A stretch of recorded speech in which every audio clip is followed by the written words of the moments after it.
Assalamualaikum warahmatullahi wabarakatuh. Alhamdulillah, alhamdulillahi rabbil alamin. Wassalatu wassalamu ala ashrafil anbiya'i wal mursalin wa ala alihi wa sahbihi ajma'in, amma ba'du. Para jamaah yang dirahmati Allah, pada kesempatan ini kita akan berbicara tentang hati, akal, nafsu, napas. Siapakah sebenarnya dia itu? Para jamaah yang dirahmati Allah, kita sudah mengetahui diri kita yang sebenarnya terdiri dari dua unsur. Yang pertama adalah unsur jasmani, yaitu diri lahiriah kita. Yang kedua adalah unsur rohani yang biasa disebut dengan ruh. Itu adalah diri kita yang batin.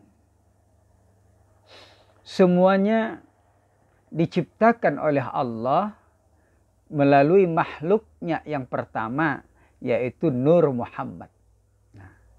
Dari Nur Muhammad itulah Allah ciptakan jasad dan ruh, jasmani dan rohani yang berasal daripada Nur Muhammad sallallahu alaihi wasallam atau ruhnya Nur Muhammad sallallahu alaihi wasallam.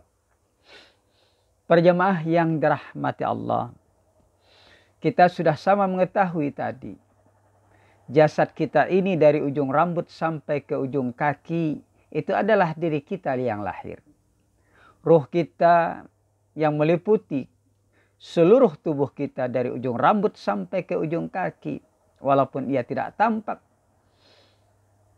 tapi dapat dirasakan, maka itu adalah tubuh batin kita. Lalu dalam kehidupan keseharian, kita dapat melihat dan merasakan sendiri pada diri kita. Di situ ada hati, di situ ada akal, kemudian di situ ada nafsu, di situ ada nafas, di situ juga ada iman dan juga ada kafir. Nah, sebenarnya siapa itu? Hati biasa kalau kita perhatikan itu adalah berada di dalam tubuh kita yang biasa disebut dengan segumpal daging. Kata Nabi bahwa di dalam tubuh kita itu ada segumpal daging. Kalau daging tersebut adalah baik, maka tubuh tersebut akan berbuat baik. Akhlak tersebut menjadi baik. Dia itulah yang biasa disebut dengan hati. Hati juga biasa orang sebut dengan jantung. Di sebalik jantung itulah sesuatu yang gaib yang biasa disebut dengan hati atau qalbun. Sebenarnya siapa itu? Yang kedua, yaitu kita perhatikan ada yang disebut dengan akal. Tempatnya berpikir, biasanya letaknya adalah di kepala, yaitu di otak kita. Di situ dia dapat berpikir, dapat mengetahui mana yang baik, mana juga yang buruk. Maka biasa di situ kita sebut dengan akal atau akal pikiran. Demikian juga hati bisa juga berpikir. Akal itu adalah yang bagian lahiriah, kemudian hati adalah bagian dari batiniah. Juga di dalam diri kita itu ada nafsu, ada keinginan.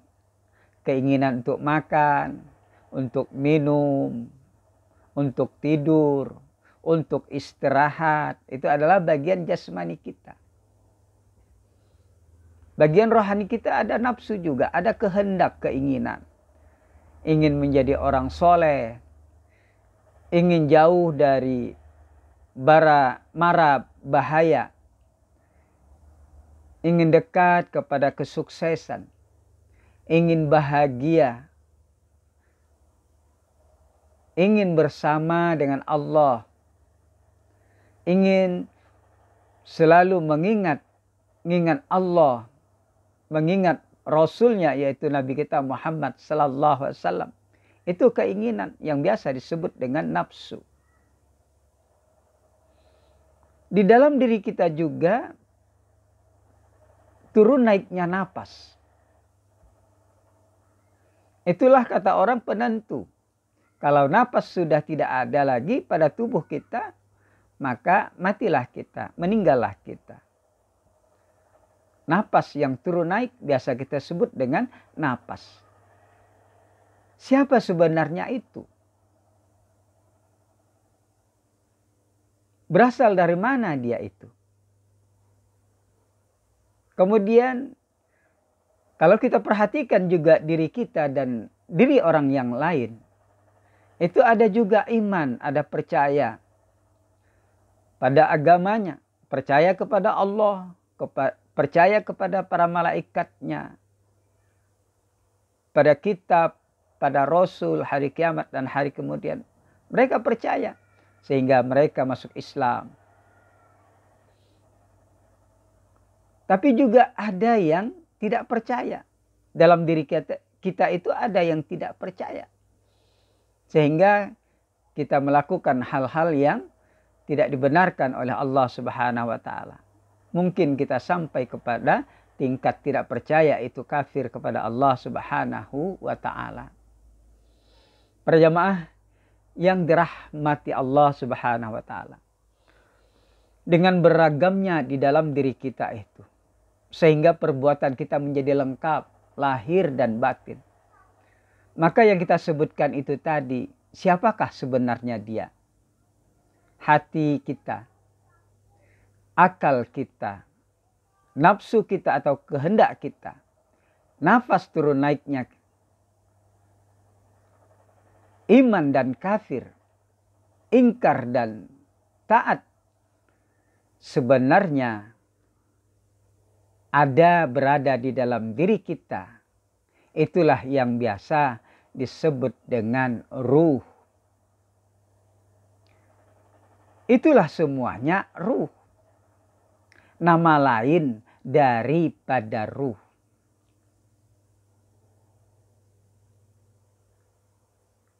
Ketika dia mencintai Allah, ketika dia berpikir tentang Allah, ingin dekat kepada Allah, maka biasa disebut dengan hati. Dia berpikir juga. Demikian juga berpikir mana baik, mana benar. Maka itu disebut dengan akal. Akal tempat berpikirnya ke arah lahiriah. Kalau hati tempat berpikirnya ke arah batin. Demikian juga kita punya nafsu, ada keinginan-keinginan. Baik lahiriah maupun batinnya. Maka sebenarnya itu adalah ruh kita juga. Napas turun naiknya, itu ruh kita. Kita iman, itu yang iman adalah ruh kita. Kita kafir, yang kafir adalah ruh kita. Jadi semuanya itu adalah ruh. Itulah diri kita yang sebenarnya. Jadi hati, akal, nafsu, napas, iman, kafir dan sebagainya itu adalah perbuatan, kehendak, sifat atau amal dari nafsu kita. Jadi hati itu beda, akal itu beda, nafsu itu beda. napas itu beda, iman itu beda, kafir itu beda daripada ruh. Itu tidak. Itulah ruh. Itu adalah sifat dari ruh. Itulah kerjanya ruh. Sama juga dengan kita. Seperti tubuh kita ini. Tubuh kita tentu dari ujung rambut sampai kepada ujung kaki. Lalu kita tunjuk. Ana fokus kepada bagian kepala. Bagian kepala.